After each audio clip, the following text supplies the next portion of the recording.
কিশোরগঞ্জ জেলা ঢাকা বিভাগের সুপরিচিত এক নাম। এতে আছে ৮টি পৌরসভা, ১৩টি উপজেলা, ১০৮টি ইউনিয়ন ও ১৭৪৫টি গ্রাম। হাওড়ে গেরা এই জেলাটির মাঠে সবুজ ঘাস।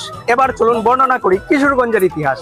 একাদশ দ্বাদশ শতাব্দীতে ছিল পাল, বর্মণ ও সেনদের শাসনকাল। ষষ্ঠ শতকে শ্রীকৃষ্ণদাস প্রামাণিকের ছেলে নন্দকিশোর ব্রহ্মপুত্র নদের তীরে তুলে পাল।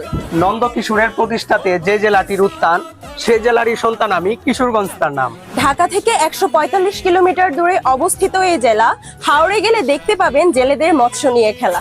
শোলাকিয়া হলো এশিয়ার বৃহত্তর ঈদগাহ ময়দান। পাগলা মসজিদ, শহীদি মসজিদ বাংলাদেশের ইতিহাসে রেখেছে প্রমাণ। সরকারি গুরুদয়াল কলেজ, অলি নেওয়াজ খান কলেজ, ইশাকা ইন্টারন্যাশনাল ইউনিভার্সিটি। শিক্ষাক্ষেত্রে বাংলাদেশে এই জেলার ছাত্রদের আছে অগ্রগতি।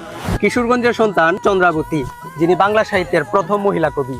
তারপরে ভেসে উঠে শিশু সাহিত্যিক উপেন্দ্র কিশোর রায়চৌধুরী ও সুকুমার রায়ের ছবি। নদ নদী ও হাওড়ের রাজা কিশোরগঞ্জকে বলি। নরসুন্দা, ব্রহ্মপুত্র নদ, মেঘনা, কালনা, আড়িয়াল খাঁ, ধনু সহ কত কিছু দেখি। ১২ ভূঁইয়াদের শাসন ছিল এই জেলাকে ঘিরে।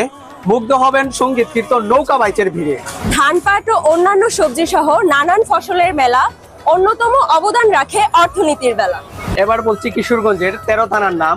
বাজিতপুর, ভৈরব, হোসেনপুর, ইটনা, মিঠামইন, করিমগঞ্জ, কিশোরগঞ্জ সদর, কটিয়াদি, কুলিয়াচর, নিকলি, আকুন্দিয়া, তারাইল, অষ্টগ্রাম। নৌকা বাইচে উছলে উঠে বীরবাউরের জল। আজও আছে বীর বাঙালির লাঠি খেলার চল। গ্রামীণ খেলাধুলা যেন এই জেলাটির প্রাণ। জানতে হলে কিশোরগঞ্জে একবার ঘুরে যান। গ্রামীণ খেলাধুলা যেন এই জেলাটির প্রাণ। ও ভাই, এই জেলাটির প্রাণ। জানতে হলে কিশোরগঞ্জে